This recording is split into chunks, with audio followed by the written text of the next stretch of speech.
Hey everybody, it's GameHounds podcast. I'm Edie Sellers, and with me is Nick. And sorry we were a little late. Had some technical difficulties, but we overcame. That's what we do. How are you, Nick? I'm good. Yeah. We already Yeah. have Eric Baker in the chat room, but then we all left the chat room because we had technical difficulties. So we will see if he comes back.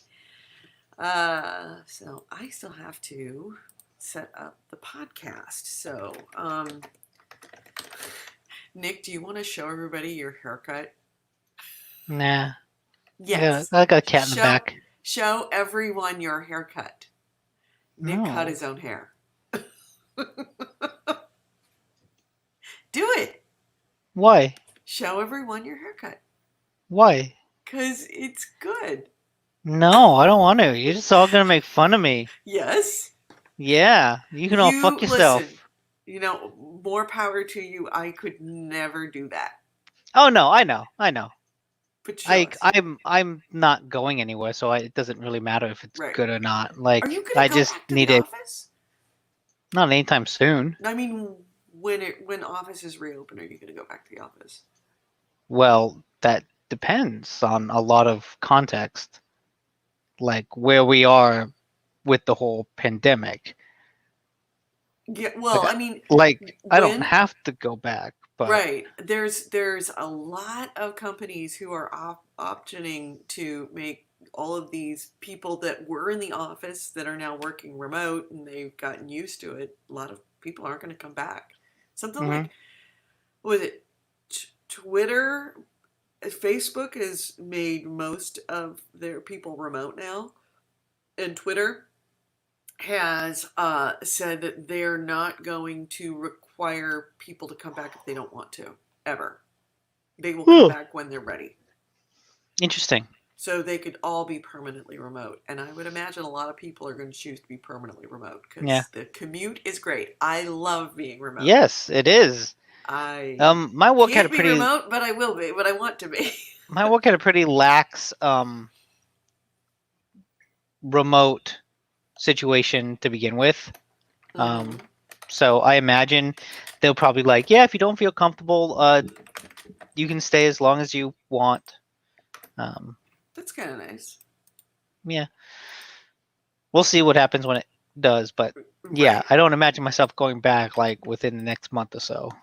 Yeah. So. Well, I'm gonna have to go back. Actually, I will have to go in for the first time. I have yet to be in that's the true. offices of my job. I am looking for. Oh, it's GH logo large. Here we are. All right, so we have a big announcement today. Big change. But I'm not going to do it until I start the regular show. So you ready to do that? Start the audio show? Anybody in the chat, in the YouTube or Facebook chat that got any questions for us to hit now? Because hit now or forever hold your peace. I mean, we'll answer your questions, but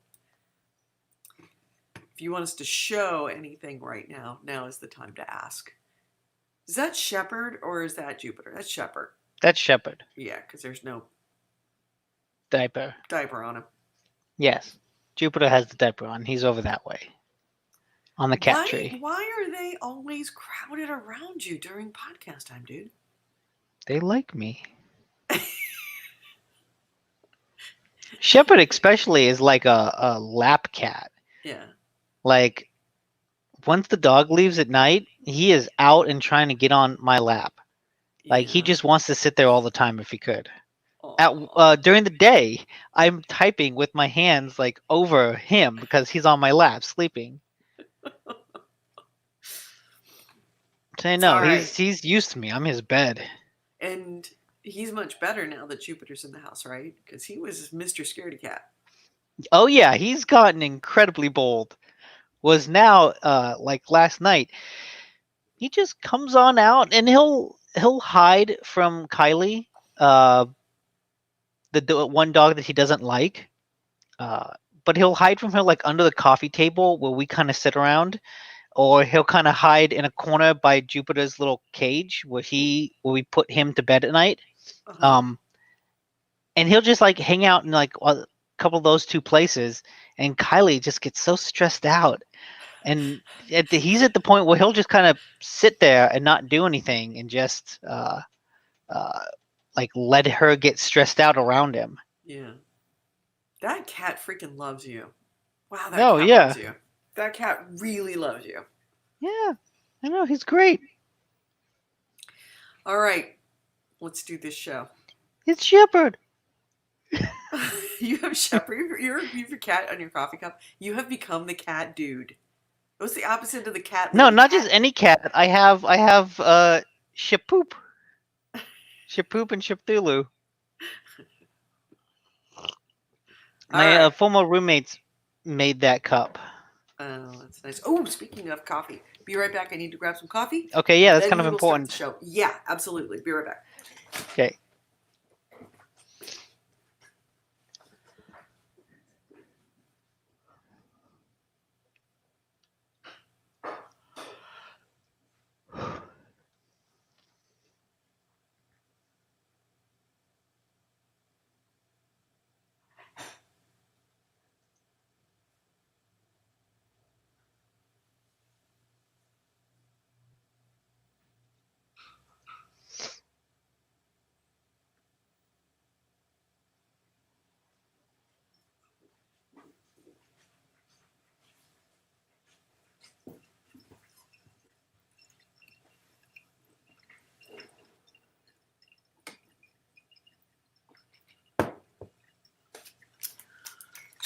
All right. Andy wants to know, is Goalie going to come back for a final goodbye show? I mean, I don't know that it's necessarily a goodbye. The door is always open to him, but he is so incredibly busy with his own show. Plus, this uh, quarantine and shelter in place has not done him well. Once it's open, once the Yeah. world starts to do stuff, he will be incredibly busy and have zero time for doing any show that is on the West Coast. Mostly it's just the time difference that screws us over, because he is only available at weird times, like early in the morning for him, which is like ass crack 30 for us. Or we're available in our early evenings, but remember, our 6 o'clock when any of us are home is 9 o'clock his time, and he's usually in bed by 9:30. So it's just the nature of his business, his work, and also time zones. So he's he's always said he may drop in when he has some time, but without having that kind of time, it's chances are it's not going to happen. So yeah, I'm sure if he ever has a spare day, he'll come by. I always send him the invite so that he can come. All right. So here we go. Starting the show.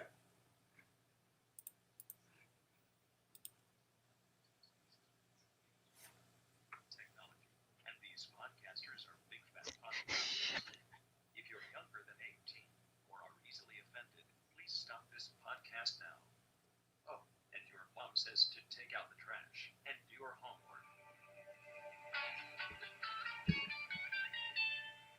Okay, don't eat that.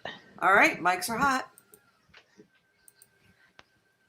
Jesus Christ, I have a cat chewing on my arm. Hello and welcome to GameHounds. GameHounds episode 546. We're recording on May 24th, 2020. I'm Edie Sellers. With me is Nick getting chewed on by his cat very loudly. Yes. Well, he's got the uh, headphone cord, so I've got to protect that.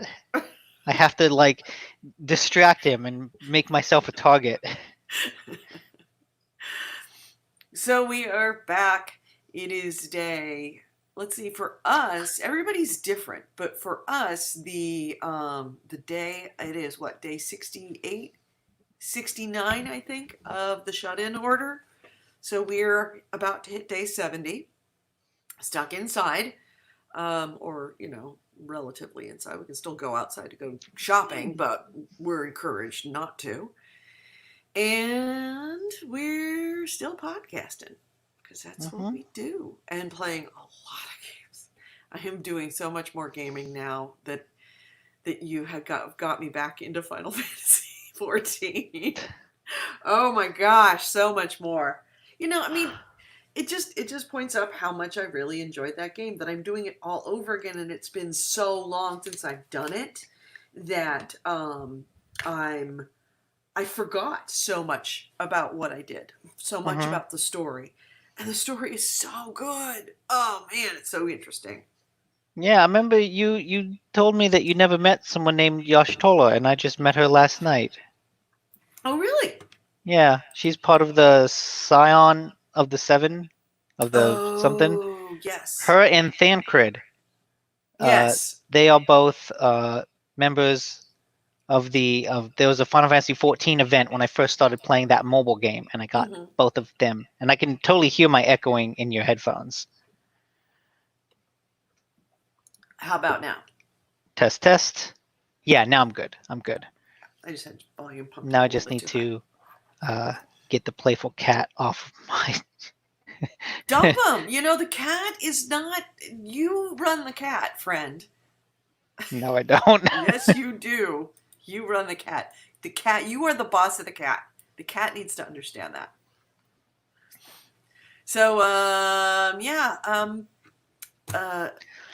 got some big announcements about next week going forward. So, as you've noticed, we are now a 2-chair show, and GameHounds always runs better with a third chair.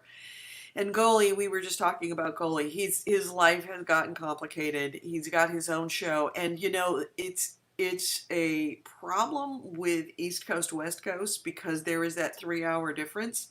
It is almost impossible for him to get onto the show these days, especially with me actually having a job, so I can't work midweek because his days off are usually midweek, and our morning is the middle of the afternoon for him. So, or late morning, our morning after we have a cup of coffee and have some breakfast and do some research, then it's like early afternoon for him, or too late a morning. It essentially takes a big chunk out of the middle of his day. So Goalie is doing his own thing, and I'm hoping that if he has some time to come back, but that would be great. But given that I'm going to be working and it has to be a weekend show and his job is all about the weekends, it's going to be few and far between when we see a Goalie. So we have now a third chair who will be here every week, and the nice thing about it is that it will take the pressure off of both of us, that one of us can at least be away for 1 week to go do something if we need. And that third chair is our very own Creation Chaos, aka Andrew Smith. He has been a longtime listener and has been on the show frequently, and we are excited. I was actually thinking of asking him, but I was thinking, maybe not. Maybe he doesn't want to do it. He was the one that popped the question to me. So it's kind of like, you like me? You really like me? Okay. So he will be joining us next week. Now, that's the upside. The slight downside is that in order to accommodate his work schedule, we're going to have to make a slight tweak to the show times of GameHounds. So starting next week, we will start broadcasting at 1 p.m. Pacific, 4 p.m. Eastern. So we're going from a morning show on the West Coast and an early afternoon East Coast to a little bit later in the afternoon on the East Coast and a little bit in the afternoon here. So we're still Sundays. We're not going to change the day. We're just starting a few hours later because Chaos works and he has to get home. So that will be starting next week. So set your clocks that you don't have to get up super early. Hopefully everybody will be able to make the move from one to the other. But we're super excited to have it because he not only brings a lot of, I mean, he's been involved with gaming and watching the news for literally years and years and years. He knows a lot. But on top of that, he fills in a bunch of gaps that we have. That he does competitive gaming, he does a lot of Dota, much of the stuff that both Nick and I are like, yeah, no, we're not doing that. He does. So he's got a breadth of knowledge that will absolutely complement us perfectly. And he's super funny, and he is totally ganging up on Nick about Final Fantasy XIV. Yeah, that's why you really want him on here. You just Yes. want someone else that's not going to badmouth Final Fantasy Oh, XIV. it will come back to bite me. Trust me. Kind of like Goli. It will come back to bite me in that you guys, I was like, oh, perfect. Goli will always take my side because he hates Nick. And then you two would gang up on me and then it would all be bad. So, yeah, that's the thing is it's going to be back and forth. It's just going to be a really, really good match.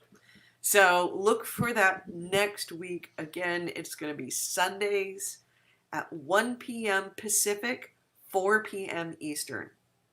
And we will see you then, hopefully. Mm-hmm.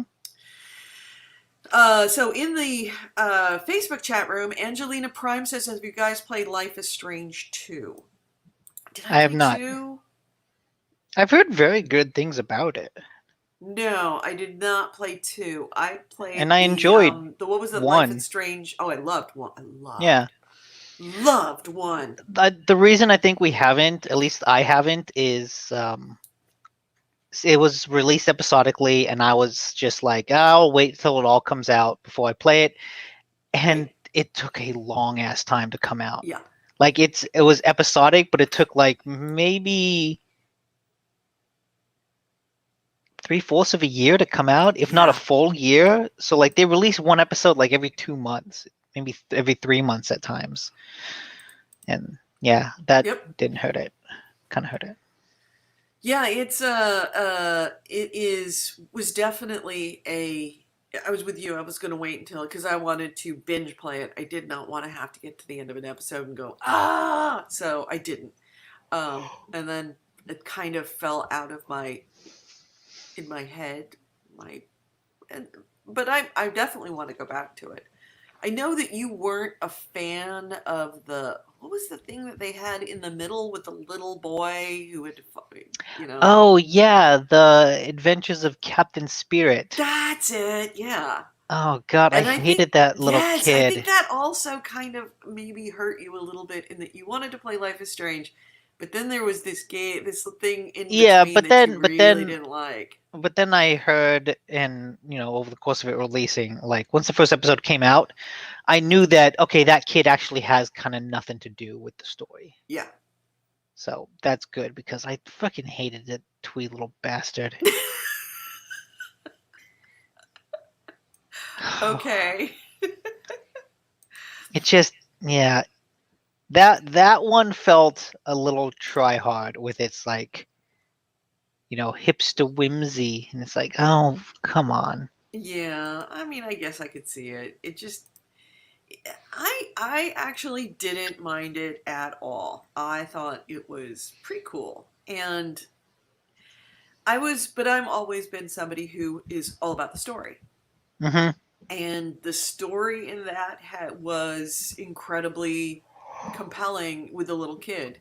It was not only an interesting story to me of kind of this abandoned child, father had devolved into alcoholism after the death of his wife, and the kid kind of trying to find a pretend place where everything was okay and things were happy because his life had become kind of miserable. I kind of liked that story. I thought it was a very precious story that was told well, slowly, but well. Kind of like the life inside the mind of a child who's coping as best he can with the situation. I really liked that, but I know you hated it because it was slow. It was really freaking slow. It wasn't just slow, it's that the kid was annoying. Sort of, maybe. By the way, we still have our ticker. Should we show our ticker? There we go. There Oh, it is. yeah. No current news that I have heard. No news about if you're listening on the podcast, the audio podcast, we actually discovered a ticker function of the video podcast, and on our ticker we have been running news about the upcoming new, I guess, announcements. It's the equivalent of what's going to be E3, the virtual independent E3-esque season that's starting about June 6th and running until July. And as we are finding out when announcements are being made, we are adding to that ticker so that we can all keep ready for it, including PC Gaming Show, which is on June 6th, EA Play Live, which is set for June 11th, the Cybertruck 2077, they're going to be making an announcement on June 11th. Shepard, you gotta get off. Ubisoft on I gotta be right July back. 12th, and Square Enix, they haven't made any decision. They're only doing it by title. And Nick is abandoning me. Are you gonna go in there? What the fuck, Nick? What the hell? God. All right. So, okay, now you can see his haircut. Okay, everybody on the podcast, I'm really sorry, but take a look at this haircut. Nick cut his own hair, and it's awful. It's like he says, all I did was just take a clipper and buzz it. Look how bad his haircut is. It is a cautionary tale of why you should just let your hair grow long. Because it is, let me get rid of the banner so that you can see it. There we go. Can you see it? Can you see how bad his haircut is? It is. Let me just sum this up for the audio podcast. It looks like a blind person with a weed whacker went at the back of his head. I mean, seriously, it's like all jagged at the bottom. I just want to come over to his house and fix his head.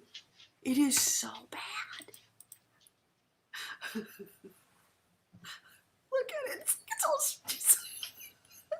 the profile is just miserable. He should really just shave his head. Really. So let's might as well. yeah. Goalie is sorry he freaking missed this one. Absolutely, because that haircut is. This is why you don't cut your own hair. And the thing is, I don't understand why his girlfriend didn't help him with this. Caitlin should have absolutely done this. Caitlin, I know she's groomed dogs. She could have done a better job. Anybody who's had any experience with a clipper could have done a better job than that. Look at it, so bad. It is so bad. I wish I could take the nameplates out. Can I take the nameplates out? God, it won't let me. That sucks. I guess the cat pooped.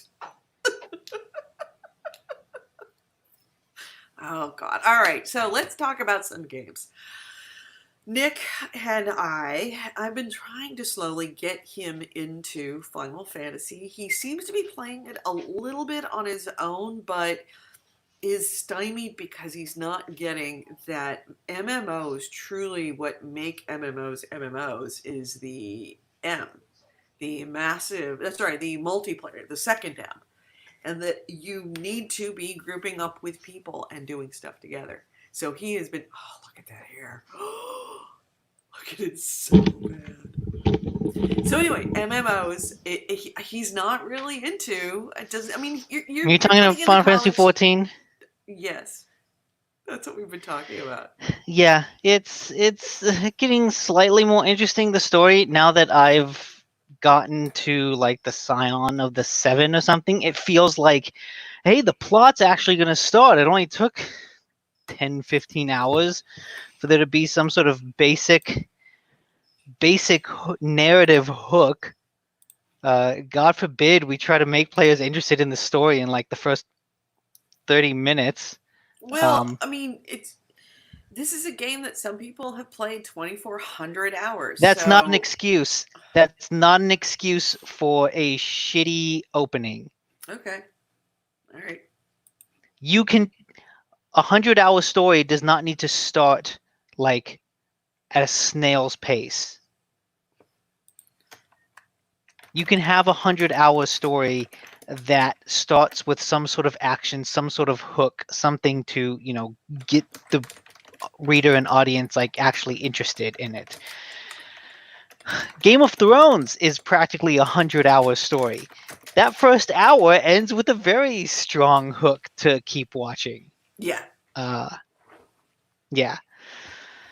So I'm keeping at it a little bit every now and then. I'm back into the single player content, and now that I at least understand more of its pace and that the story is picking up, but I also have a better sense of that it's just a slow game. Mm-hmm. And so getting through the single player stuff is a bit easier because I know what I'm getting into. I'm not looking forward to whatever dungeon I have to do next because I found those to be kind of unfun and boring and kind of against what I come to an RPG for. Like I want to explore the dungeon, and these were just like, come on, let's get through them as fast as we can. Move, move, move, move. And it's like that just wasn't fun. And then all the things you and Chaos were talking about the roles people play and just how strictly defined those roles were seemed very also unfun in like a larger sense of like, oh, I have to do, and if I don't do A, B, and C, then I'm a failure as a teammate. And it's like, well, that's not fun because it's just sticking you into such a strict role that like there's no sense for deviation. And it's like, you know what? I seriously might go buy ESO the next time it's on Yeah. sale Corey because Wallace in the chat room this said is you the should say other fuck it and dump Final Fantasy and go back to ESO. thing that pissed me off about Final Fantasy. It's like the only MMO, modern MMO, that still charges a monthly fee. That still Yeah. requires a monthly fee to play. I even looked into it. ESO does not. There is a monthly fee that you can pay to get bonus stuff, but you don't Right. need it to play. You need to pay $15 a month to play Final Fantasy. Like if I had known that, I would not have paid $30 for like the big bundle. It's fucking absurd. I didn't think any MMO like actually charged monthly MMO. Even World of Warcraft doesn't fucking do it. Really? They don't do that anymore? I'm pretty sure they changed to like a cosmetic model. That would be nice. I spent a lot of money on. I'll look that up myself, but someone in the chat room would know. Does World of Warcraft charge a monthly fee anymore? It has been a lot of years. I walked away from that, never went back. I can't do that anymore. That's like just taking another hit of crack. I am clean. Oh, I still drink. I still drink and smoke a little pot, like going into, which is the equivalent of ESO and Final Fantasy XIV. But I am not picking up the pipe again, which is World of Warcraft. Okay, it looks like as of 2018, they still have a $15 a month subscription fee, but there's no base purchase. So so the game is free, but it's $15 a month. Yeah, that's it. Yeah. So I would not have had to pay First taste is free. that $30 for a packet, which yep. I should Easy have Wraith done. got it. God, they don't charge up to level 20. For ESO or WoW? I'm assuming that he means WoW. Oh, okay. ESO doesn't charge at all unless you want to buy their, special premium pack that gets you all the goodies. So yeah, next time ESO goes on sale for like $10 or $20, maybe I'll pick that up. Man, At you're least gonna make me go back to ESO again. it'll be This would be the third time. it'll be an interesting comparison, considering I've heard such praise for Final Fantasy XIV, and I've come away being like, is this like the best MMOs have to offer? Really, this bullshit? And it's like, Yes, it's Forza. Meanwhile, I am perfectly enthralled with it again. I know, and that's what so much of it is just not for me. I want more out of the combat. I find the combat kind of slow and unengaging. I found the story slow and unengaging. And like I think a lot of that comes down to like it's just not my game. Like I want I can see something else out of it. Which I actually started playing Final Fantasy 15, and that is so much more of what I want. that. Right. Well, yeah, the single player games are all very quick hits. Yes. They're like novellas. I was thinking, who's that behind me? Because I'm looking at you. Hey, Caitlin. It's another cat that's gonna just sit on the headrest. She's gonna write a bad Yelp review. Yeah, of Final Fantasy 14, of Azoria. There ain't shit to do in Azoria. You could write a bad Yelp review of one Yeah. of the crafters inside Final Fantasy. I actually wrote a Yelp review for somebody for a pop-up store at Burning Man. They only had one review and it was mine. Why? Because I told them, I'm like, I'm gonna give you a Why 5-star write a on Yelp. pop-up view for a restaurant that's just gonna disappear, or a review for a pop-up restaurant, especially at Burning Man? Yeah, why not? Like, she wrote a review for a restaurant at Burning Man. Anyways, I will say about Final Fantasy 14 and like what I was playing last night. Thankfully, I have gotten over my completionist tendencies to like. If normally when I saw the little exclamation mark, I was like, "Oh, I want to do that. I want to do that side quest." But now that I'm 25 and I'm in this desert area that I did not start in, but that the story is putting me in, I'm running around and there's a bunch of quests that are like, "Oh, this is level 1. This is level 5. This is level 10." And I'm looking at that thinking, no. Yeah, well, you know No. the reason why that is. Well, yeah, because it's a starting area. It's a starting area for other classes. Yes.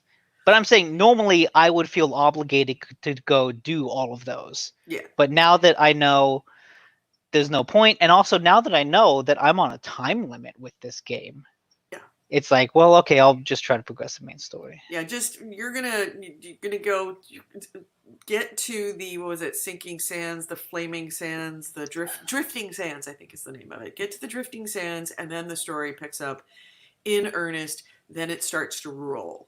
And then you will go out to Drybone Gulch or something, which is really funny because I was in Drybone, place out in the middle of the desert called Drybone.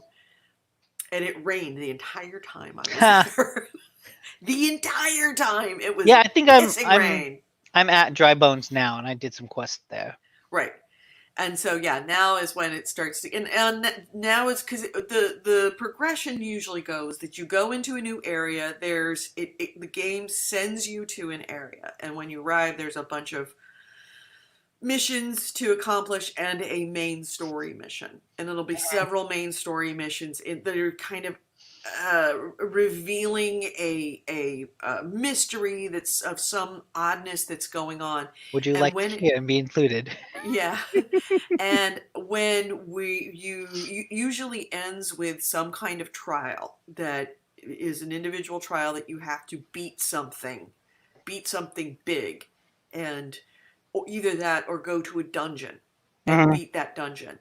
And then it sends you to the next area where you kind of do that, and then you open up either a trial or a dungeon.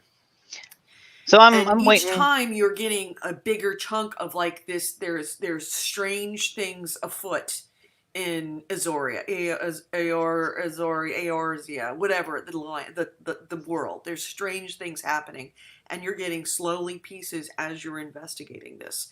And then it starts to, when the mystery starts to pick up and they figure out who the main big bad guy is, it starts to get very interesting because then these two worlds cross and it becomes an all-out war that you're involved in. Because, yeah, right now I was talking to the story mission guy, and he was kind of like, oh, people are dying, we need to investigate. And so it's this kind of detective thing of, hey, go out, check out these bodies. Oh, go talk to this guy Right. who might know the common folk. Go talk to the church people. Hmm. So, yeah, I'm still waiting for it to pick up, like you said, and Well, but you're in that realm of when 14. it's the Mhm. story starts to roll, Yeah, and boring you Final can Fantasy. if you focus on just the story missions, Hmm. you absolutely will um, be able to knock out one area a day. Well, I'm not going to play it daily. I can tell you that Yeah. much. Well, every time that you play, if you play for a few hours, if you just stick with the story Yeah. missions and just kind of roll through those, Oh, okay. you will That's absolutely go through that story what fairly I'll quickly. do. Because I know now I'm in an area that has a bunch of side quests my level, so I am curious to go out and do some of those. Right, and you Um, should, because you are going to need those side quests to get your level up and to get the yeah, XP in order to go to the next one. Because if you just stick to the story quests, and you're going to hit a wall where you can't really progress yeah. much Well, the because you don't frustrating thing have the. is with the It's side too high. quests is like some of them are really dumb, kind of nothing fetch quests. Well, like Uh a lot huh. of these church ones were, um, oh hey, go put flowers on these graves. Right. Oh, thank you. Go do it again. Oh, thank you. Yes. Go do it again. Oh, can you go Yes. get a rock for me? Yes. But We need then to make a there was, tombstone for these people. So can but you go out then and go get these tombstones way the fuck out in the middle of nowhere? Yeah. but then there was another one that was like this one cat lady wanted to become a dancer, and so I had to like track down this dancing instructor. And that was interesting. Like the characters and the writing were fun because she met him and she danced and he's like, "Oh, that's awful." Then I dance and he's like, "Yeah, it's not very good, but there's something magnetic about it. You have potential."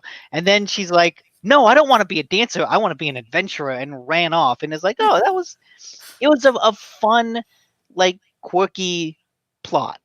Yeah. And like that wasn't anywhere near my level, but at least it was something kind of engaging more than, yeah, go get me a rock or hey, Right. go kill 18 of these things. And it's like, oh, God. So I don't know what quest will be interesting at what point. Like, I feel like it's just as likely that it could be quirky and fun and just as likely that it would be a boring, like, waste of time. Yeah, there's a number of the grindy type of missions. Hmm.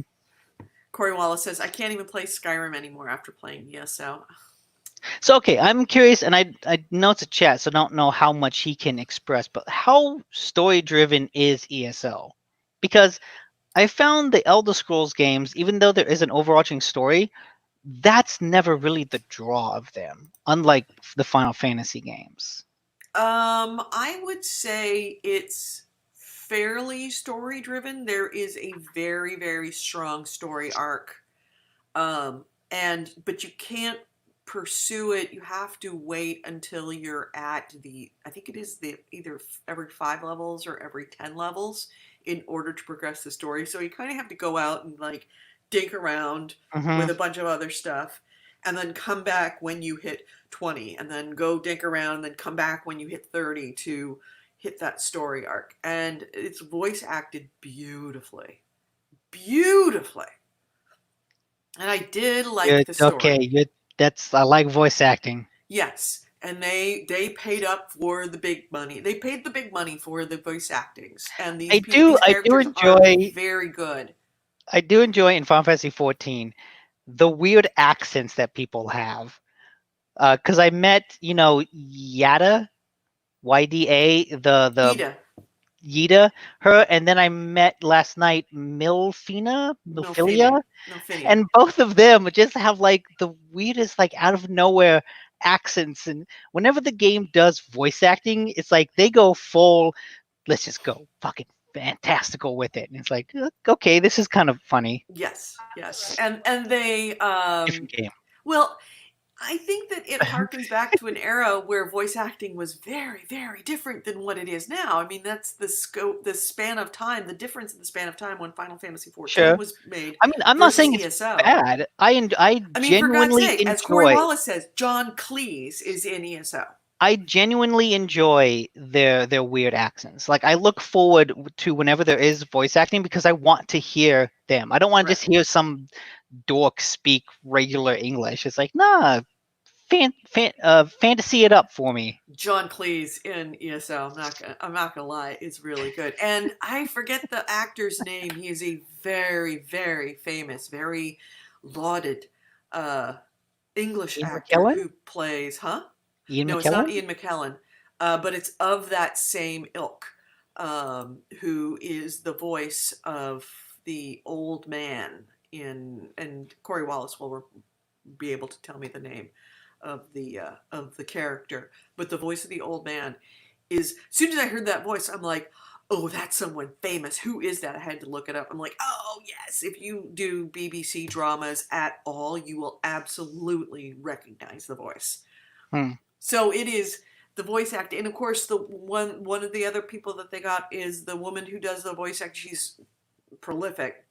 She's like the female Nola North, the one who did the female shepherd in Mass Effect. Jennifer something. Yes, she is. She is one of the characters as well.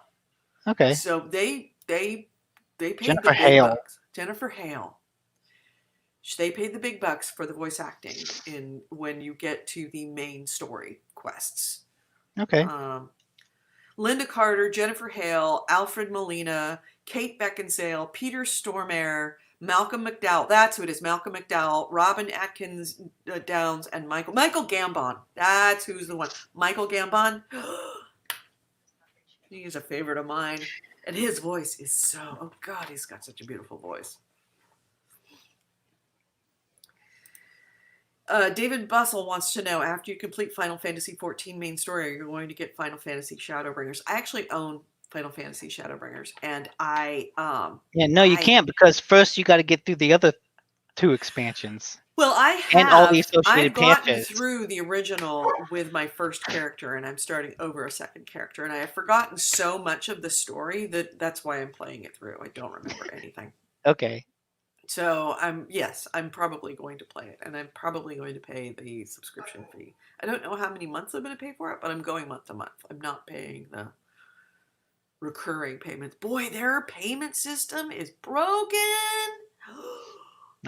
Don't care to try. It is so freaking broken, and you would think after all this time that they would have that shit figured out, but it is broken as fuck.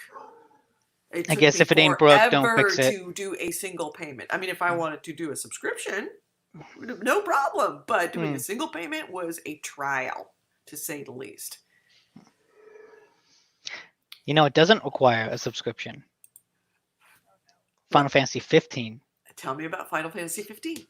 Final Fantasy XV is kind of awesome in that it is a fantastical, magical, modern world, because these guys are like totally Japanese models, decked out in leather, slick back hair, in a fancy ass car, playing smartphone games. At the same time that there's fucking airships and magic and monsters everywhere. It's one of the few, if not the only, I guess 13 was kind of sci-fi, but it's like, it's a very modern, grounded, like, it feels like a fantasy game that takes place at our time, kind of, still future tech and very fantastical magic shit going on. But it's kind of neat because it's basically about a road trip between these 4 dudes, between this prince and his retainer. I guess his butler, a bodyguard, and then some friend. Mm-hmm. But it basically starts out where there's like a war between these 2 nations, and they're currently in a ceasefire.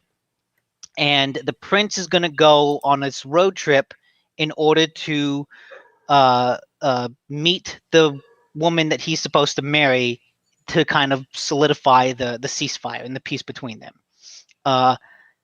Very early on, like at the end of chapter 1, you go on your road trip, you do some side quests, you have some fun.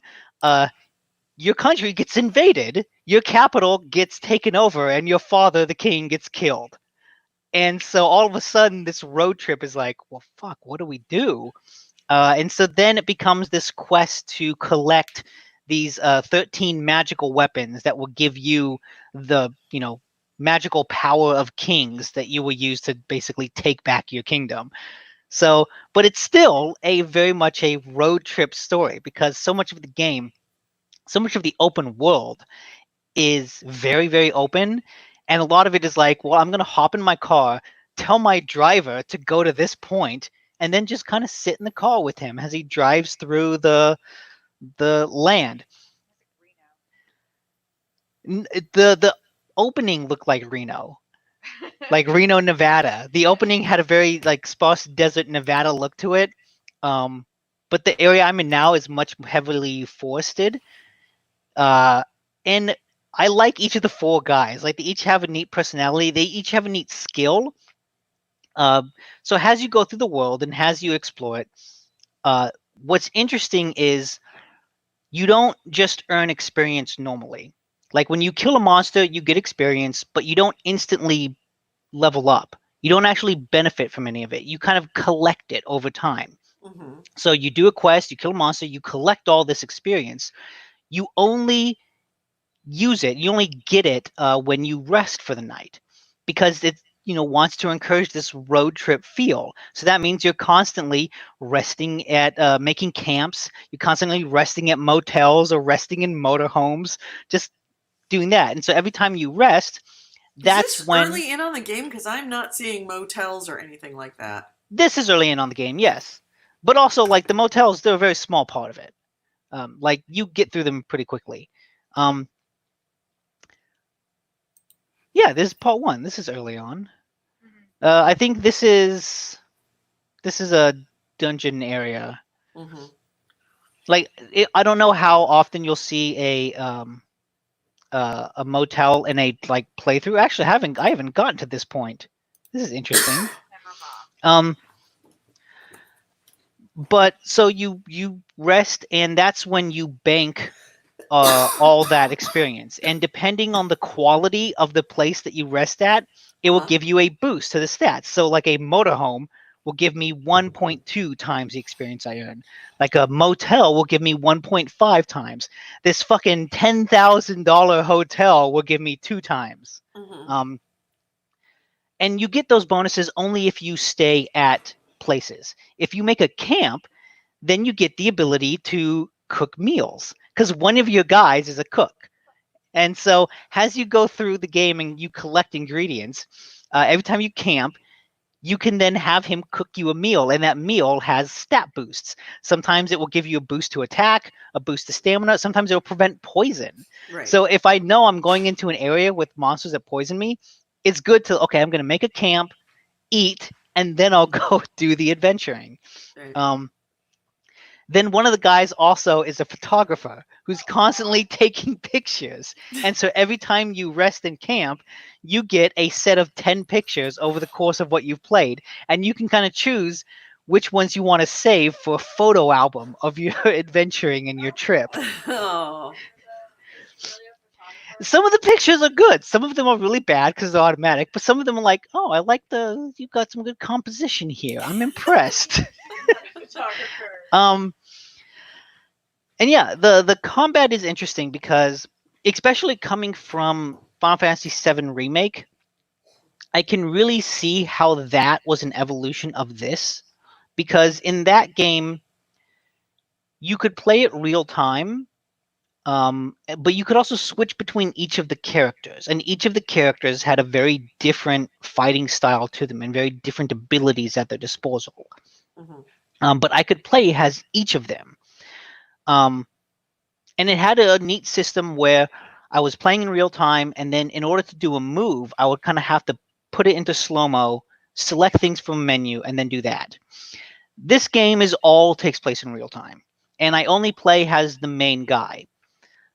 The other guys still have moves that they can do, but I can only equip one move to them at a time. So basically, as I go through, as they level up, let's say I unlock 3 moves for them. They don't have access to those at all points in the battle. I have to go into the menu outside of battle and say, I want dude 1 to use this move in battle, and I will be able to give him that move and only that move. And so that's kind of the progression of it. Well, like, depending on what battle I get into, I might know, okay, I want him to have this move. If I'm gonna fight one big boss, I want to give this guy a move that will do a strong attack against a single enemy. If I'm gonna fight a group, I want to give him the sweeping, area of effect attack and that kind of thing. But I'm only ever controlling the main guy, Noctis. But it does have like a cool system where I'm not button mashing, because all I do is hold down a button and he automatically attacks and goes through a combo. But he has this like magical weapon setup where it can equip 4 weapons at a time and then switch between them instantly. So he's got like a magical, like these ephemeral weapons that he just kind of summons into his hands and can use. So I'm holding down the circle button and he's attacking with a broadsword. Then I can switch to an axe and he'll automatically do that and then just continue the combo. So it's a kind of interesting way of like continuing the button mashing system without having to make me button mash.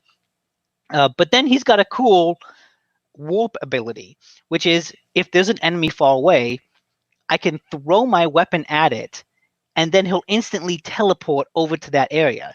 So it's a cool way of closing the distance, because some of these areas are wide open. And so if I'm being shot at by 4 different guys on a square, I can just teleport to one, fight him, teleport to the other guy, hit him, teleport to the other guy, hit him. Or if a guy's up on the rafters somewhere, I can throw my sword up there, teleport up top, and kill him. And so it just looks cool. It feels cool to teleport. Like, that's all very fun. Yeah, fuck you, Corey. Corey Wallace in the chat just said, "Nice haircut, Nick." Mm-hmm. Oh yeah, now you should see the back. Oh, we saw the back. But yeah, I'm enjoying it, and I think the like weird modern sensibilities in this fantasy world, like imagine the world of Final Fantasy XIV 100 years in the future, technologically improved, and everyone's got like TVs and smartphones and cars. And that's kind of what this world is. And it's a different type of fantasy world that I don't really see much of. And I'm enjoying it so far. I like. It's also a slow-paced game, but it's slow-paced in a different way than 14 is. 14 feels like it's slow because it's just kind of wasting my time. Like, it throws a bunch of stuff at me to do that doesn't matter. This is slow in a very deliberate, like, hey, it's a road trip with your pals. Just sit back and enjoy the scenery. Just, tell your driver to drive over there and then appreciate the drive. And that's fun. And yeah, I'm enjoying it way more than 14, although I still want to get into 14 and play some more because it's slowly growing on me. But also in this game, the food looks really good. Like, when you eat a meal and they put the plate in front of you, it's like, oh shit, that is some well-rendered food. I could really go for, a rib and bone steak right now. God, that looks good. Wow, that tomahawk ribeye. Oh. Yeah. Well, the name of it too is great. One of the early things you can cook is not just toast. Oh no, toast is not suitable for a prince. It's flame roasted. Oh, fire roasted toast or flame roasted toast. Never mind that, like, that's how you make toast. But it's like, oh, it's flame roasted toast. Yes, yes. Smoked toast. Oh yeah, some of the voice acting in this game is great too, because that guy, not him, but the guy sitting down, Dino, has like the most cliched like Boston mobster accent. Like, hey, he literally says at one point, "Bada bing, bada boom." That's New York. That's New York, New Jersey. Okay, New York, I don't fine. know that Boston knows bada bing, bada boom. Goalie is in the chat room right now. Goalie, is bada bing a Boston thing, or is that a New York thing? Nick was laughing laughing, and he goes, "You gotta hear this guy. You gotta hear this guy. You gotta hear Dino." And I go to listen to. I go, okay, and I'm listening to Dino, and he's laughing at him, and I look at Nick, and I go, "He sounds like you. You're laughing at yourself. What are you doing?"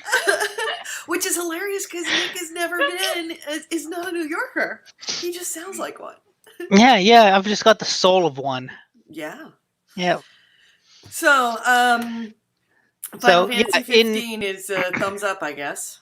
Yeah, thumbs up. In the chat, someone, I think it was Bitters Plus, said that they played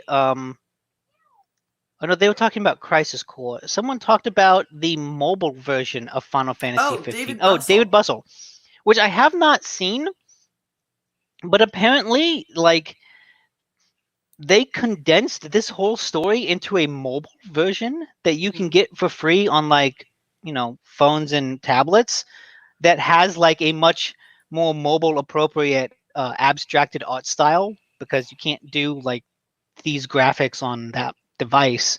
Right. But I'm actually curious just to download that because it is free, just to see what it does, just to see how it handles like this story in that scope of a thing. Wait, hold on a second. All of a sudden, the game switched and it turned into something totally different. No, this is the same. Where did Geralt come from?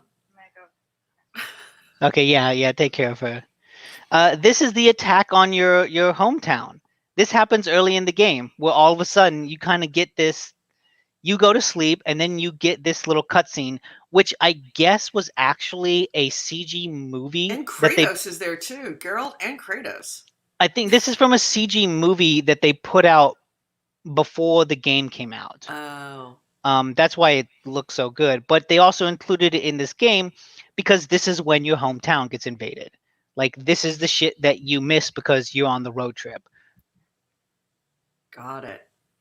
Wow. It does. Which again, it's like, look, it looks like a modern city, and then there's a dude shooting lightning and swinging giant swords around. And it's like, oh, you have a giant fantasy robot tearing down skyscrapers.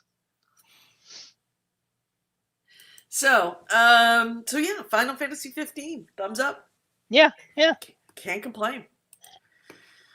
It is very weird going from Final Fantasy VII Remake, which was fun, but it was also very linear. Like, a lot of the dungeons, like, hey, here's a story mode, here's like a straight dungeon that you go through, and then you get to a populated area with some side quests, and you go out and do things for people, and then you get into another dungeon that takes you to another populated area. And so it's like this constant linear progression, very story driven. This one is very different because so much of it is based around the open world. It's just a very different pace of game for Final Fantasy. Like, it's just interesting to see, the same franchise tackle two very extremely different types of RPGs. One that's very heavily linear and story driven, and one that is, still story driven, but much more about the open world and wandering and exploring and doing that stuff. So have you played anything else other than those two? No. All right. Nope. You were all Final Fantasy all the time. I've even still doing the mobile one too. So, had I taken? No, I had not. In the last week, I took a COVID test. Oh. I went through a drive-through testing facility because they allow you to. In fact, it was right before. Remember when I took a phone call last time, and I was like, I have to take it. That was the public health nurse that was calling me back to screen me to give me my appointment for my COVID test. So I had my test on Tuesday, and I had my results by Friday morning. And I'm COVID negative. Good.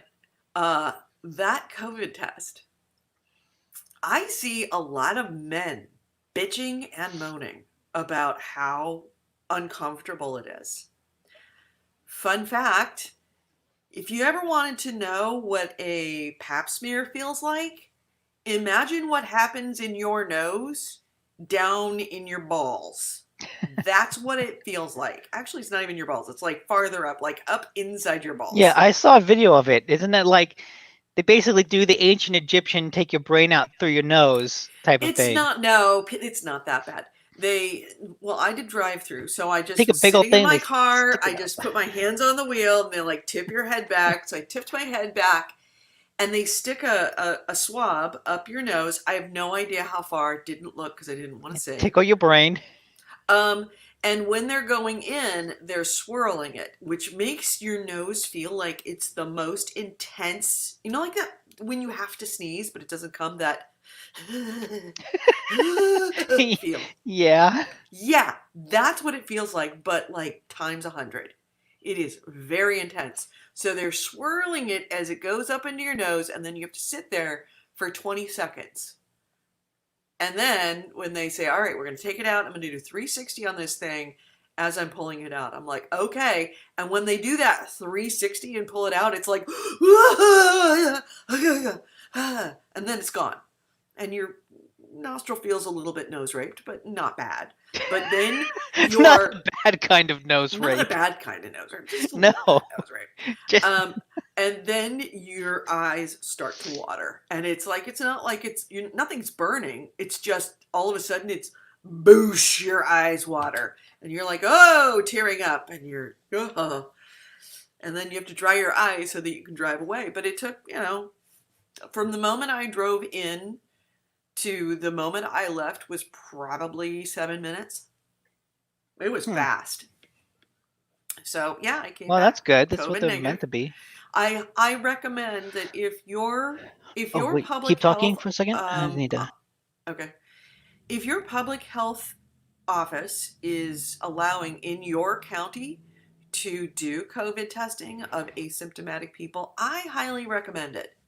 And also I highly recommend if you're a guy and bitching about how uncomfortable it is, to have a deep appreciation of women, because we do that all the time in a way worse place, and that's exactly what it feels like, but it feels like up inside your body. It is way worse. So, and we do that voluntarily on a regular basis, some people times once a year. So have a new appreciation for the girlies, because it's not that it sucks. It's like, you gotta go through it. Kind of like a COVID test. You gotta go through it. Would I choose to do it if it was a cruise ship excursion? No, I would definitely not pay extra for that. But if you gotta do it, you gotta do it. But I recommend that if your county public health services is offering it to asymptomatic people, please, please, please, please, please go get a COVID test, because that is the only way that your county and your state can figure out how much COVID there is around. Because I will tell you this, in our county, when they started opening it up to asymptomatic people, the percentage of positives doubled.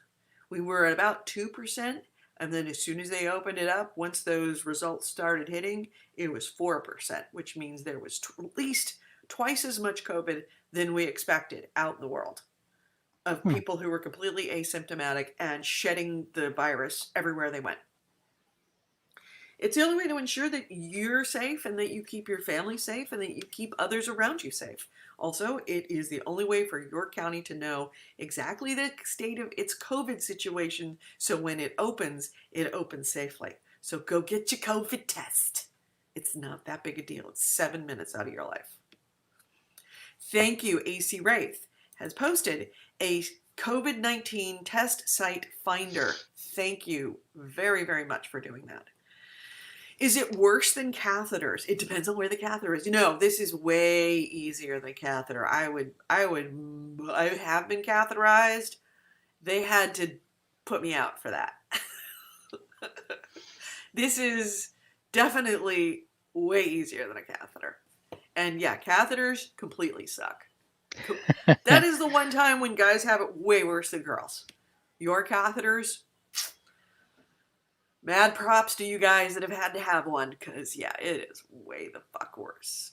We have more bladder infections, but our catheters are crazy easy compared to yours.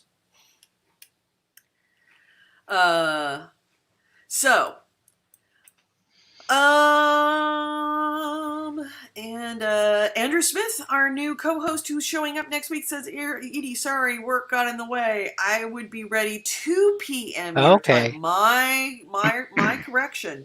We will start our show at 2 p.m. on Sundays next week.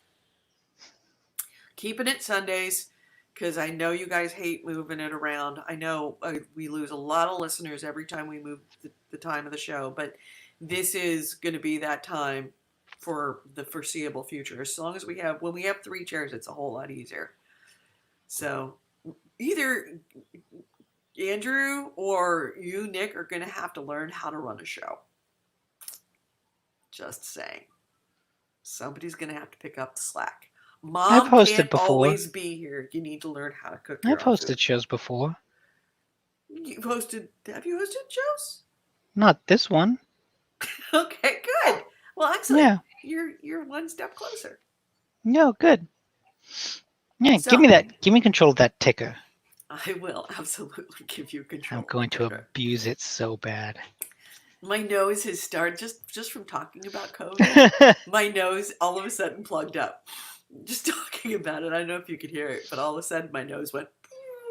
We're talking about out of fear. Mention the swab. Yeah, showtime starting next week, 2 p.m. Pacific, 5 p.m. Eastern, on Saparika, or YouTube, or Facebook. Yeah. So, shall we hit? Yeah. Das Newsen? Yeah. Here I don't have too many things. All right, so let's hit. But I got enough, I think. Yeah, I've got a couple too. Let's hit the news. This is the GameHounds news, the news, views, and commentary of the week in gaming with Gamer Edie and Nick Danicola. And our first item is. I got stuff. You don't got stuff. Okay, there's a fun story on Eurogamer about the very first Assassin's Creed, and sort of an explanation for why the side quests in that game was so lacking. Basically, that was the game that had a bunch of like optional Templar assassinations and mainly a bunch of like flag collecting side missions. So you just jump around the area collecting flags. And that's because the game was ready to ship without all that stuff. But they gave that finished product to the CEO's kid, and he was like, it's kind of boring. There's not a whole lot to do here.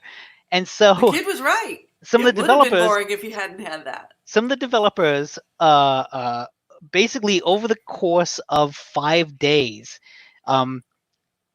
So it says they gathered in the main conference building, and over the course of 5 days, just pushed out these side quests. So just like, we need to do this. We need to do this. Yeah, a hackathon. And they also said that there's at one point there's a bug in it. If you approach one of the Templar assassinations in a certain way, the guy will die, but the player won't get credit for it.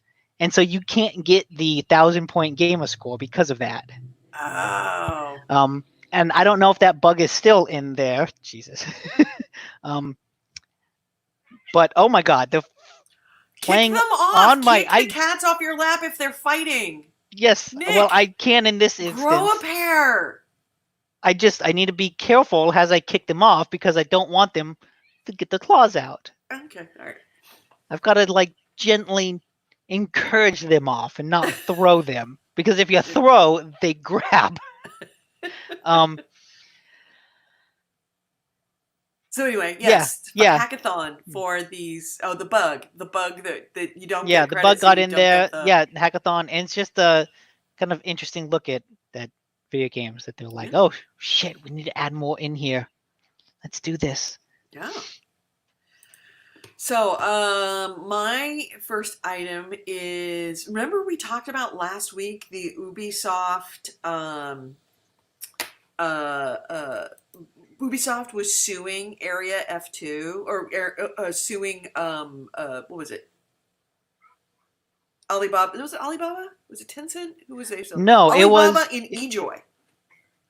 Yeah. over Oh no, Area I thought F2. they were suing Google and Apple Right, that's right. They were suing for Google having and that Apple on for their having it on store. there because they couldn't sue Alibaba and eJoy because they're Chinese companies, and yeah, it's Yeah. impossible to win copyright suits against Chinese companies in China. So, because of that, and let's just say that escalated quickly, uh, um, Alibaba and eJoy have pulled Area F2 completely out of everything.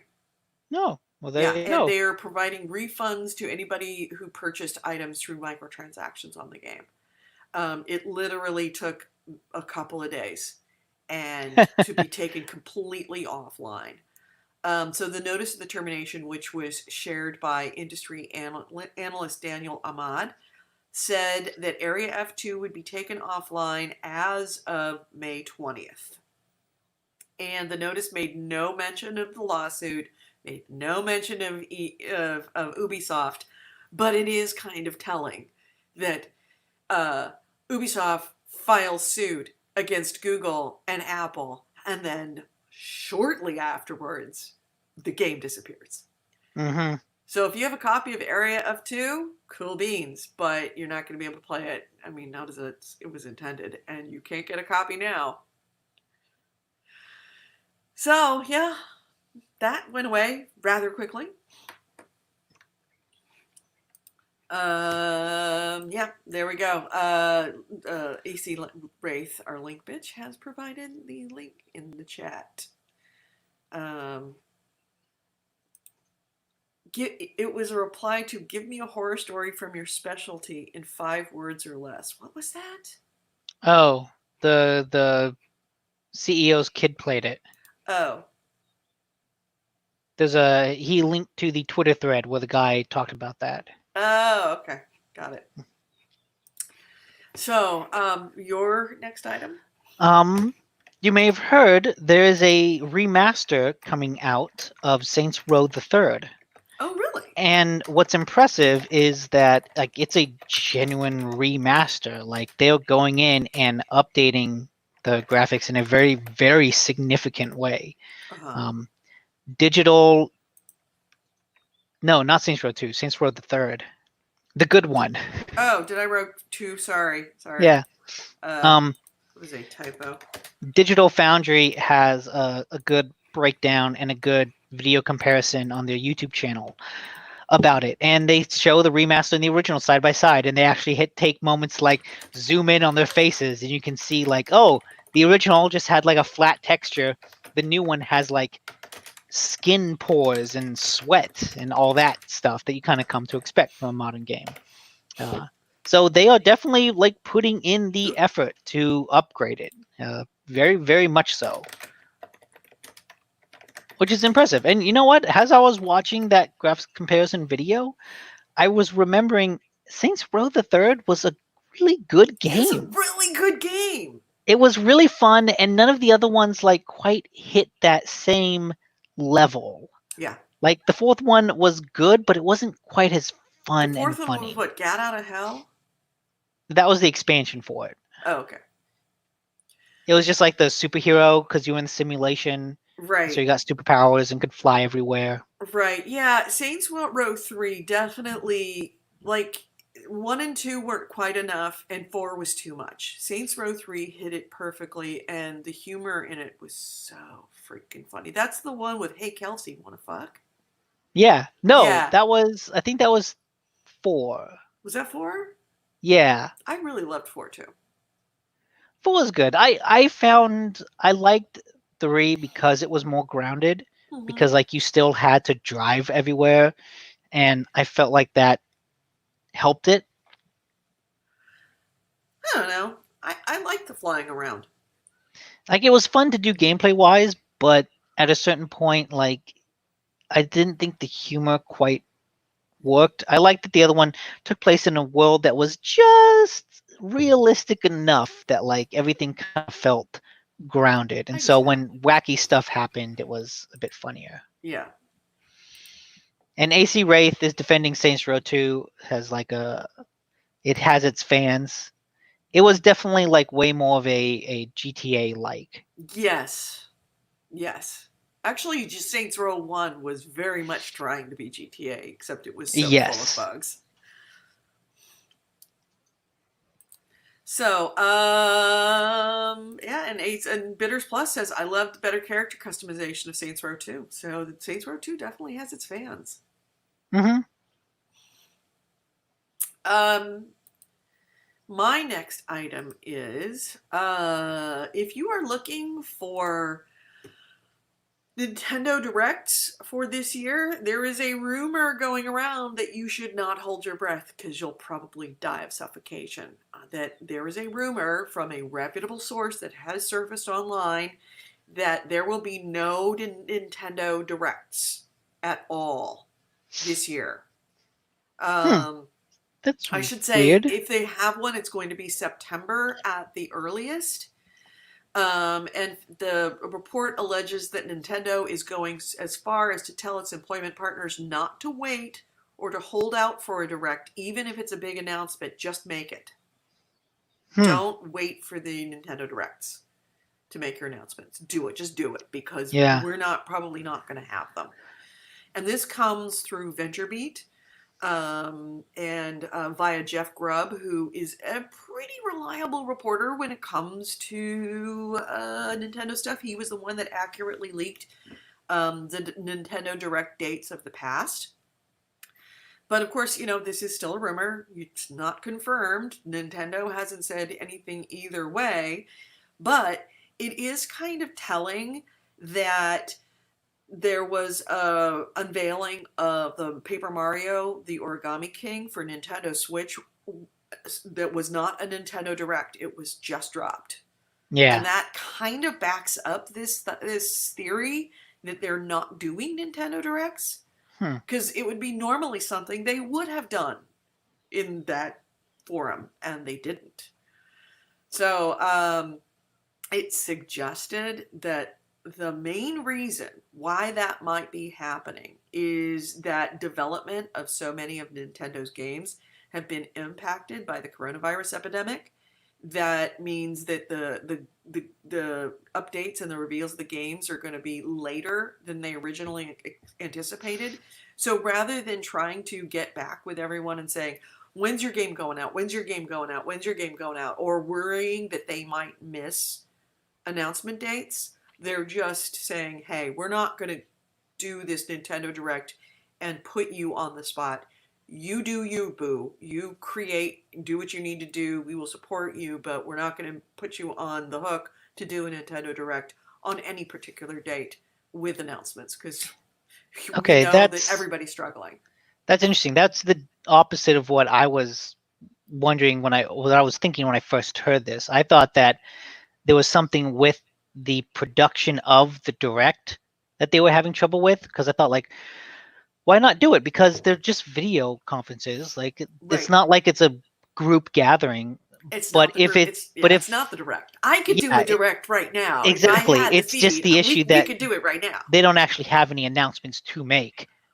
Right. They not only don't have any announcements to make, is that they don't want to put their developers on the line saying, hey, we're going to do it by this date, and then force them to have something. Force them to have something before it's ready. So rather than making life harder for everyone, they're going to make life easier for everyone by just saying, hey, just make your announcements when you're ready to make your announcements. Don't go on our schedule, go on your schedule. Mm-hmm. Which is good.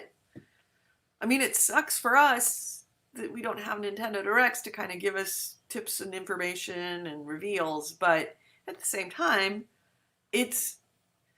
we all got to pull together. We all got to make our sacrifices, and if that sacrifice is not having a Nintendo Direct and developers being able to release information on their own when they're ready, more power to them. Yeah. I do not envy anyone trying to put together a game right now under these circumstances.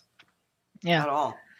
It's interesting. Like, I know Last of Us 2 is still scheduled. Well, it got delayed, but it's scheduled to come out next month, and then Ghost of Tsushima the month after. Yep. So I'm interested to see what that will be like. If they'll come in like really hot with some bugs, and then like, oh shit, we need to patch this. and I could see their reason of why they want to do it, because right now, in fact, this is my next item, so I will pick it up. I have to do a header for it. I'll just jump right into the next one. Is that it makes sense that they would want to do that, because numbers have come out. We knew this ourselves, but now the numbers, the hard numbers, are absolutely coming out about the games that have been released during the COVID pandemic, and they are screaming good. Holy buckets. Games that have been released during the pandemic global shut-in, are doing so much better than any other games, sometimes in the history of the companies that are making them. So it's this weird situation where they are more challenged to finish games, but there is way more payoff if they manage to get the game out. As an example, according to markets research from the NPD Group, April was a massive month for the gaming industry, with sales totaling $1.5 billion, which is 73% higher than last year at this time. And it is the highest month ever on record for the gaming industry. The previous for the month of April. The previous record was 2008. So this is the best April as far as the amount of money spent on gaming. And that makes absolute sense, because nobody's got anything to do but sit at home and play a game. Mm-hmm. And the blockbusters, the games that have been released during this time, are reaping the benefit of this. Animal Crossing New Horizons sold a staggering 13.4 million copies in 6 weeks. And Final Fantasy VII Remake is becoming the top game of April, with the best launch month in the 32-year-old franchise. So it's the best received game in the history of Final Fantasy. And that's fucking saying something, because we're talking Final fucking Fantasy. And it's the biggest selling game so far. Or I should say the best launch month of any Final Fantasy ever. I think I read that the last one was 15, which makes sense, because that was like the last big one. Right. Major game companies are reaping huge profits right now. Activision Blizzard is up 25% as far as their in the stock market, up 25% year to date. Electronic Arts is up 12% year to date. Take-Two is up 15%, and they actually this week announced record revenue from Take-Two, blowing doors on anything they've ever done before, which is huge because they didn't release a game. They haven't released a game this year, and they had record revenue. Nintendo I guess is up they 3%. haven't, have they? The only thing they released was Aliens and GTA Aliens. 5. The Alien Wars in GTA 5 online. That's the only thing that they've released this month. I guess who needs packs and things like that. They're talking who about needs some to stuff release coming up video games when you've got GTA Online? Yeah, exactly. Or Red Dead Redemption Online. Yeah, they're doing some stuff that's for also Red Dead doing Redemption good. That as is well. true. So all they're doing is pumping out additional add-ons, but no significant game. And you're talking about Take-Two that has created some of the biggest titles in the history of gaming, and this is their record revenue month, or I should say quarter. Yeah, and then of course the Switch. You can't find a Switch, mostly because of bots, but also because there's not enough. More people are buying, and there's fewer consoles on the shelves. So yeah, in fact, you add that into how much games are being used by non-gamers to do things like commencement addresses. Alexandria Ocasio-Cortez used Animal Crossing in May to interact with people, with strangers, and giving her first commencement address in Animal Crossing. So yeah, Travis Scott's performance in Fortnite, 28 million players in total, peaking at 12.3 million people concurrently. A record month, a record amount of people on Fortnite. So yeah, this is one of those high stakes, high reward moments of the video game industry. That if you can put something out, even though it's 10 times harder to do it now, if you can get something out before this pandemic thing ends, you will make bank. More bank than you could ever possibly make. So any game, I think I said this at the beginning, any game developer that can put a game out is putting a game out if they can. Problem is that most of them can't. Yeah.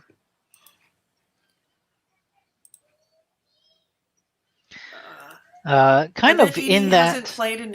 Forget Your Life says, I bet Edie hasn't played a Nintendo game since she last put down Fire Emblem 5 years ago. Am I wrong? I don't own a Nintendo console. I want to buy a Switch. I have been looking for a Switch. I really, really, really want to play Animal Crossing. And I've been saying that for well over a month. But you can't buy a Switch for lower money. Otherwise, I would be playing a Nintendo game. Ryan Stevenson has just joined us in the chat room. Hey, Ryan. And I enjoy my Switch. I have it. I play it. Yep.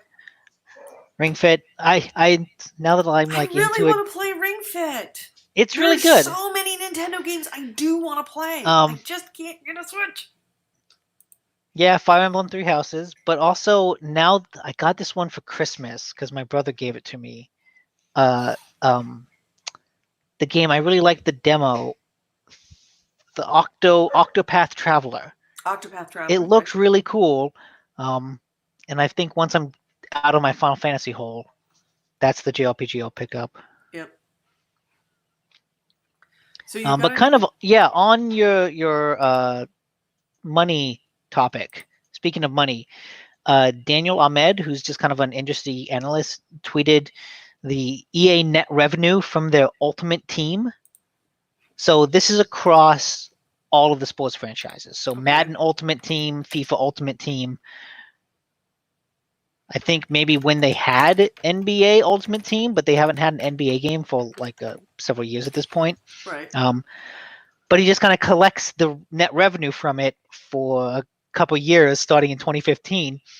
And in 2015, it was about it was about 500 million. It was 587 million. And now in 2020, it's about $1.5 billion in net revenue. So yeah, their Ultimate Team the Ultimate Team like pay to win mini game is definitely making them a ton of money. Platform. And it's interesting because it is a very steady, very consistent increase over the course of those 5 years. It goes from 587 million in 2015 to 660 in 2016, then 775, then like 1.18 billion, 1.37 billion, and then 1.49 billion. Well, that's so it's something really healthy within the industry, that it's a healthy business because it's slow. It's not anything that's caused it. It's actually just popularity. It's organic. Yeah, well, it just also just shows the rise of, microtransactions, the rise of digital things and all that stuff. Also, probably the rise of YouTube streamers who buy all that stuff as part of their stream. Yes. The people that are like, hey, I bought 100 packs. Watch me open them.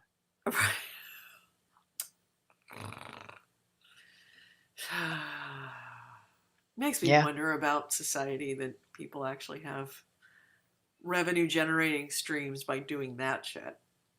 Yeah, they make enough money streaming them opening packs to afford all those packs to open. Or more than that, they just get like a code from EA and it's like, hey, here's like 50 things for free so that you can do this on our stream and promote the game. Right. That's also a possibility. Right. Oh yeah, I'm sure most of them get those. The influencer world is a very messy world.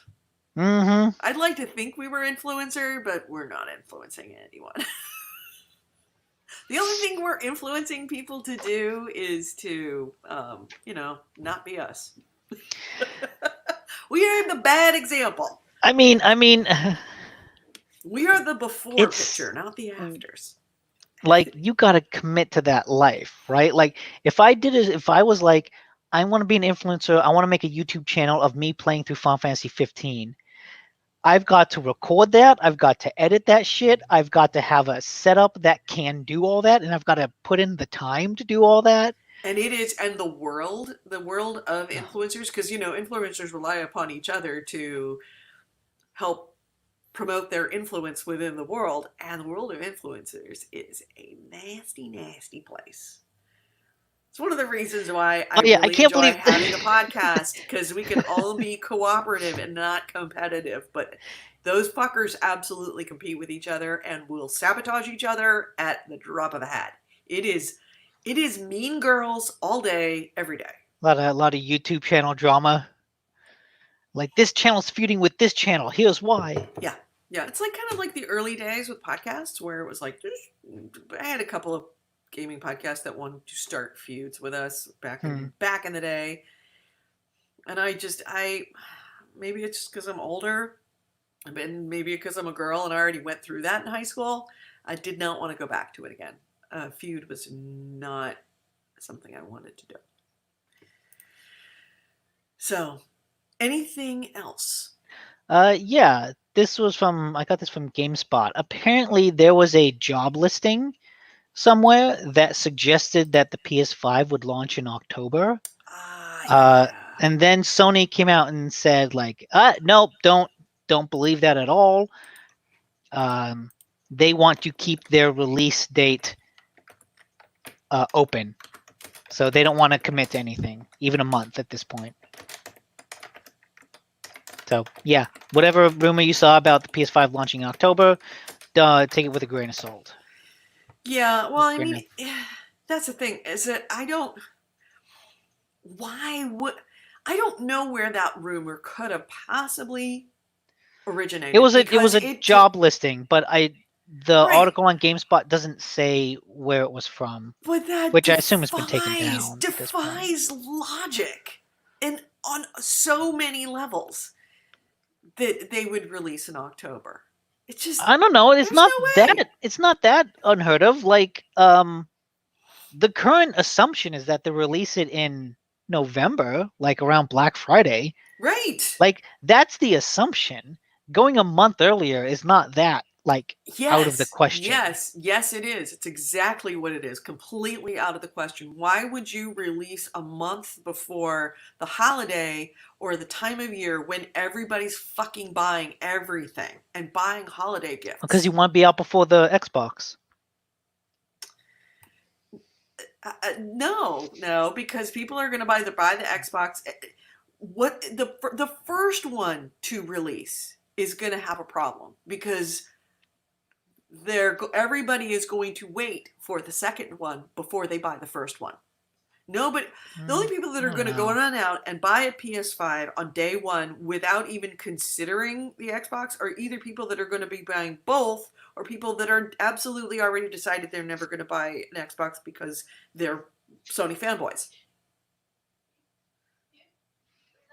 The people that are going to pick one console or the other are going to wait until both of them are out before they make their purchasing decision. So it does no good for be first or second. Actually, it does a better job to be second, because once second comes out, then the decision will be made. I mean, think about it. You're going to buy one console. You don't care which console, or you're not sure which console. Are you going to buy the PS5 the day when it comes out, a month and a half before the next one? Or are you going to wait a month and a half till the Xbox comes out so that you can actually see what's in the Xbox before you actually make your purchase? You're only buying one. You're going to wait. I feel like most people would just buy what's in front of them. No, not with that amount of money. Not with that amount of money. Also, AC Wraith said, why would you buy something not on deep discount on Black Friday? Even if the consoles come out on Black Friday, they're not going to be discounted. They're not going to be discounted. No. But What will happen is that people will have more money in their hands and be in a mood to buy if they will have it out by Black Friday. I doubt they and add in the ludicrous idea that if they were originally shooting for November and then COVID happened and now they would release in October, that defies logic. The whole manufacturing process is fucked in half. It's so much more difficult now in this modern age, the post-COVID age, to put out a console than it was before. The fact that they would shave a month off of their production time in order to get stuff out to the shelves, not just production, but distribution. Although I could see them, because there's already that story about them lowering, like them saying, we are not going to put out as many consoles, right?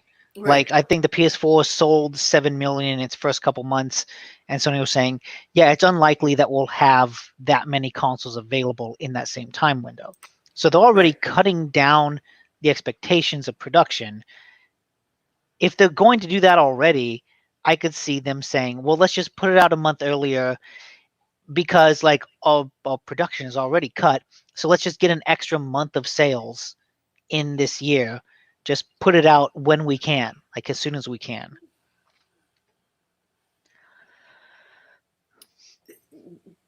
Which again, I'm not saying they will. I'm just saying it didn't seem like that absurd to launch in October. But like, we don't know when they will. There are a lot of moving parts in the release of a console, not the least of the manufacturer and the distribution, but there is also games, developers, launch titles.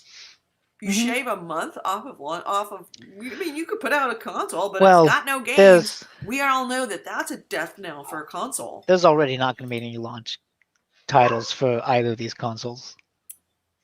You sure? I'm 80% sure. Like, you're not gonna. You might have one or two, but nah. Backwards compatibility will be the thing that saves them. That's true. Because then you'll be able to play all the games that came out earlier this year.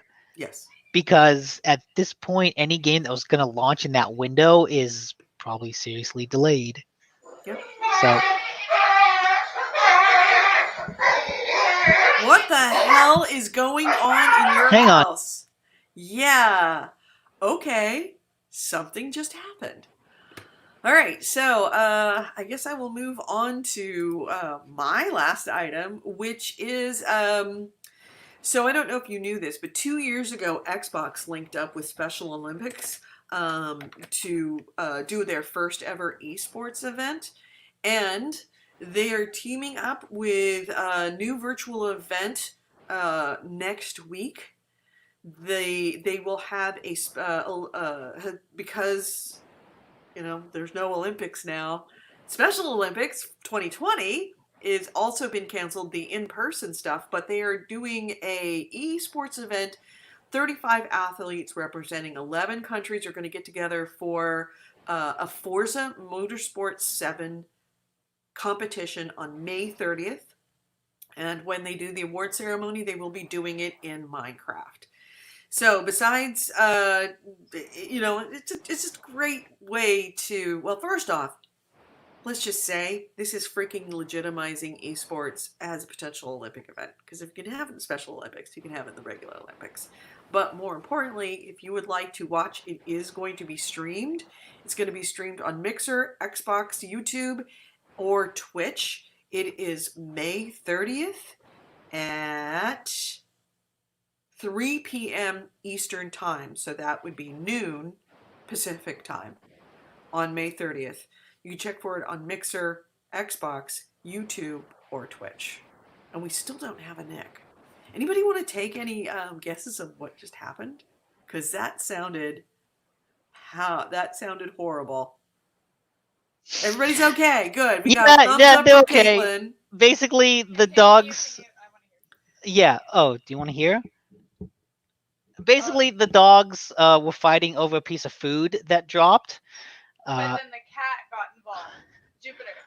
Oh, then Jupiter got involved. Yeah, Alright. and so He jumped on Kylie's back, and then the cat wouldn't stop. And the cat wouldn't stop. So both the dogs scattered, but the cat wouldn't stop. So we had to put the cat in the bathroom. yeah. So most of what you heard was Charlie, because when the dogs fought, Kylie like went after him, as she does often. And Right. Charlie's a wuss, and he makes it sound worse than it is. Like he's fine. He's fine. But that's a lot of what you heard is him whining. But then Jupiter got involved and just escalated everything. And so The dogs scattered like, oh shit. yeah, so we had to lock him up. We had He's to, gonna get out soon. So the cat is bullying the dogs, is what you're saying. kind of, yeah, the cat's bullying the dogs. Yeah. Yeah, It all right. got all chaos, and the cat was like, "You need to stop," and jumped on Kylie, and Kylie was like, "Ah!" All right. Well, I'm glad that's sorted out. Do you have any other items? I just went over my last one that Special Oh. Olympics is holding a virtual event this summer, an esports event with 35 athletes from 11 countries doing Forza Motorsport 7. Okay, cool. Yeah, that's fair. Yeah, a little one. Sony is gonna have a Days of Play sale starting early next month, 17th, which just includes. Forget Your Life is on the phone to PETA right now. He did not do it. It's the cat. It was the cat. Yeah, the animals were doing it to each victimizing other. the dogs. They'll have the Days of Play sale, which is notable because not only does it include like some games, but it also includes a lot of hardware, like wireless headsets and sales on the PlayStation Plus and PlayStation Now memberships and things like that. Really? hmm Uh, So yeah, if you were thinking of extending your PlayStation Plus, wait until June 3rd because then you can get it on sale. okay. So it's June 3rd is the date? By the way, 3rd to 17th. Okay. there's no bloodshed. Oh, good. And Good. it was all over a strawberry. Caitlin's saying there's no blood anywhere, no bloodshed, Good. and it was all over a strawberry that no one actually wanted. No, nobody wants to eat strawberry. No one actually wants it. It's the principle of the matter. Right. It was Yeah, It was human it's food. who gets it, who deserves it. Right. That doesn't mean they want it. It's just if it lands on the floor, it's question mark. Right. Who gets first dibs? So, Days of Play coming. You know, maybe it's just me and I don't have a Switch to buy, but I'm actually thinking of getting a PSVR. Really? I've heard enough good things about it. Like I was Yeah, actually thinking about it last Black Friday when they had like some really good bundles, but then I was just like, I don't really Yeah, have it any was place to put it. It was so close. It was so close to getting it Black Friday too. And it's always like, but there's other things going on, and it's Christmas, and it just doesn't seem right. It's like this Days of Play is hitting at the right time that I don't have anything else to spend my money on. I'm kind of stuck Yeah. inside, and I kind of wanted one for a while, and there's enough titles now that I feel comfortable doing this. Okay. So I may do. I the would VR be thing. interested. If you, the thing is that it's coming down to both you and me. If you bought one, I'd buy one. Ah, Because I mean, you I'm kind not. of want to have someone to play with in some of this virtual reality stuff. Doing it together is always more fun than doing it apart. Yeah, I mean, I think one would be cool, but I'm not about to buy one anytime soon. Well, it depends on how cheap they are. I assume that it's at least going to be $200. Forget Your Life says you could find a Switch if you really want one. Absolutely, I can find a Switch on eBay for $150 more than what they pay. But I am not going to buy one from somebody who has a bot that's buying out the retail ones. And number two, I'm not going to pay an extra $150 for a console from some asshole who has swiped all of the. Yeah, no. That's not going to happen. I could absolutely find one right now if I wanted to spend $500. I do not want to spend $500, and I don't think anyone should, because anybody that does is encouraging assholes like that, and they're going to be back at the end of the year when other consoles come out, swiping everything off the shelves and hoarding them and scalping. And no, I would rather quit gaming entirely than pay a scalper a goddamn dollar. Follow Wario. Okay, I will look up Wario64 on Twitter. We'll absolutely do that. It says follow Wario64 on Twitter. I guess is that it's a feed that will show where they're at? Is that like? Yeah, that could be. At first, I thought he was talking about a game.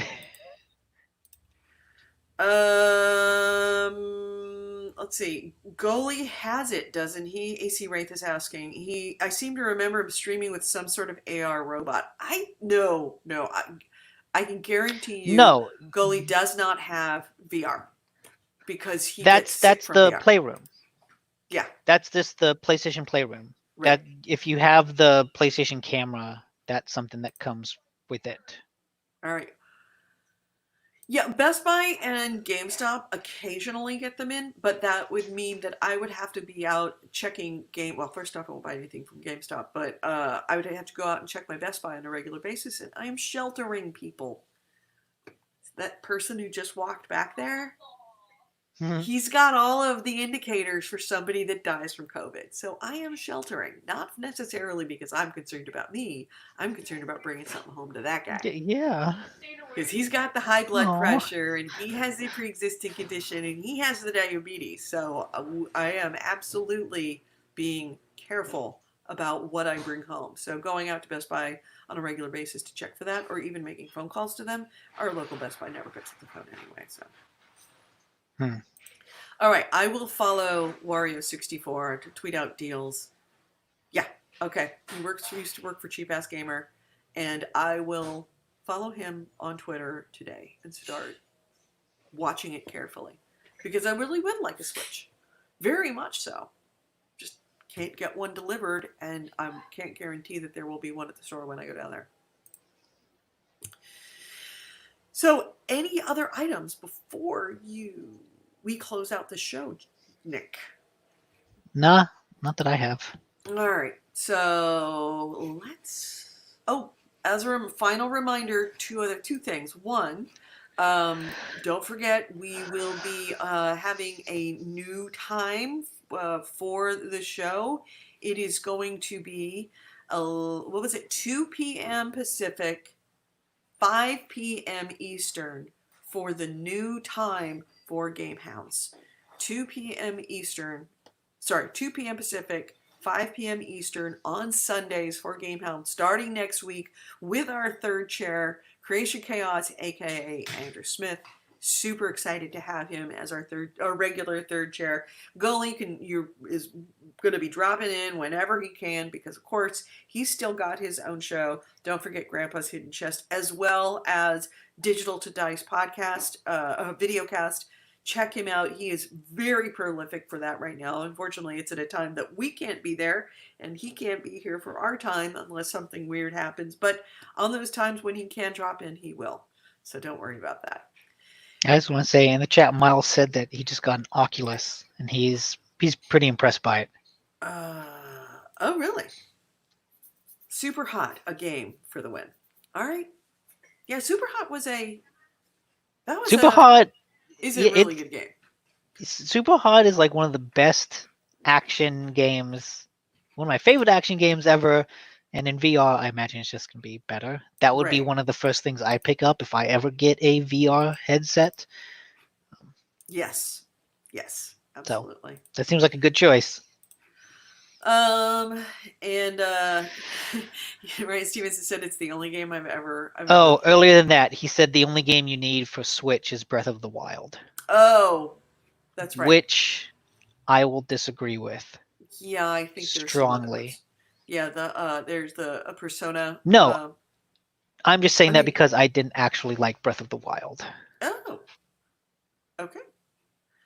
There's what was the one? God, I'm blanking. The game you loved Oh, Mario and Rabbids? No.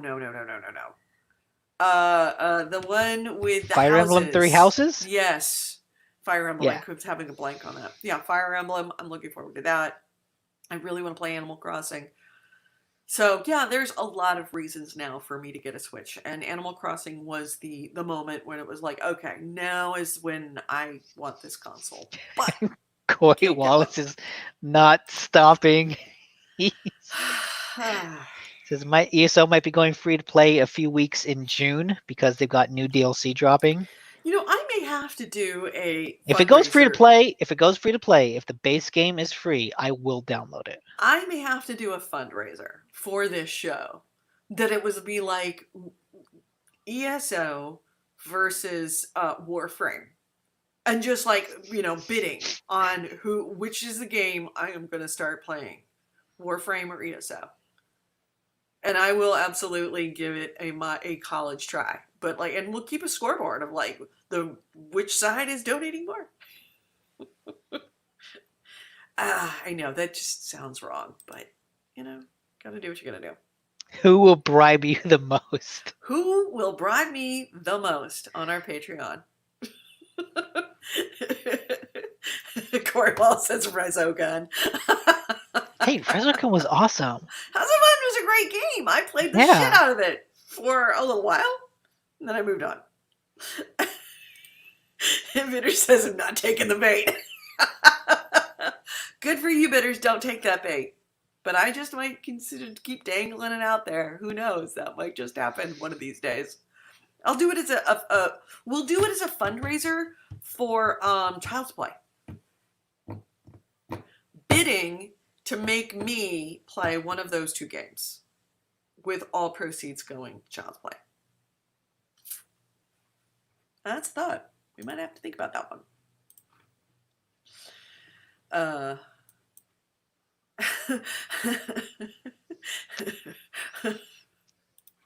Ultimate Alliance 3 is on Switch. Corey Wallace is saying Rocket League.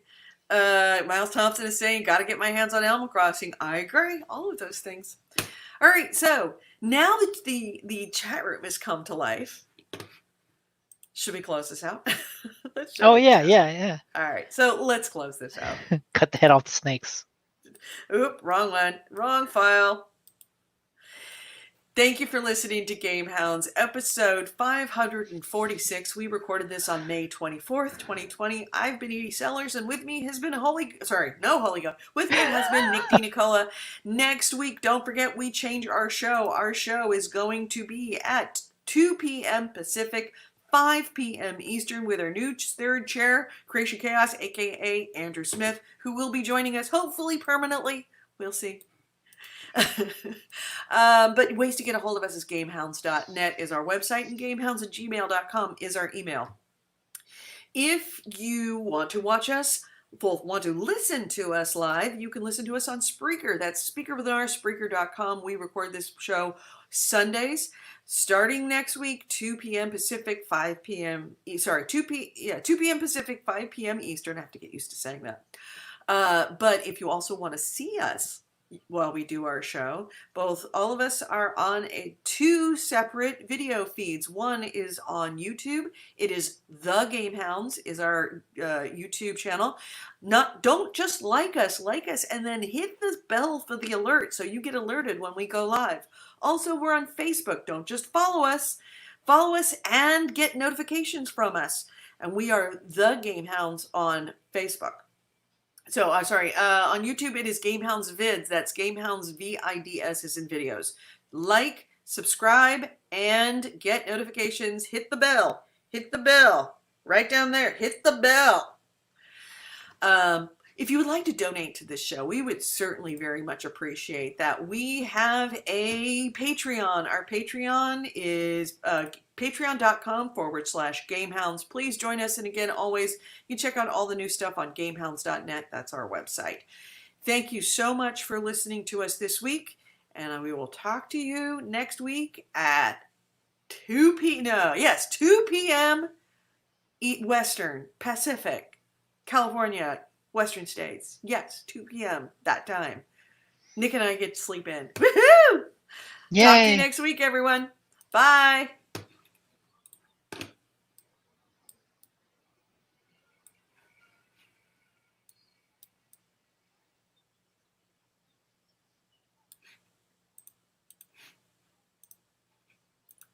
Ooh, that was an ugly fade. All right, everyone, chat room, thank you so much. In the video chat, thank you so much for joining us. Again, you guys are awesome. You know we love us. Peace out to Miles. You said it. Word, Miles. Hey, everyone, take good care of yourself. Don't forget to wash your hands. Please, please, please, please, please take this virus seriously. This is not a pandemic. It absolutely infects and makes very, very, very sick. No, it is not just a bad flu. It makes you fucking sick. It makes you want to die. Please, please be very careful with this virus. It is not something to be messed with. And, yeah, there are a lot of people out there that are trying to spin conspiracy theories that are essentially not doing you any favors.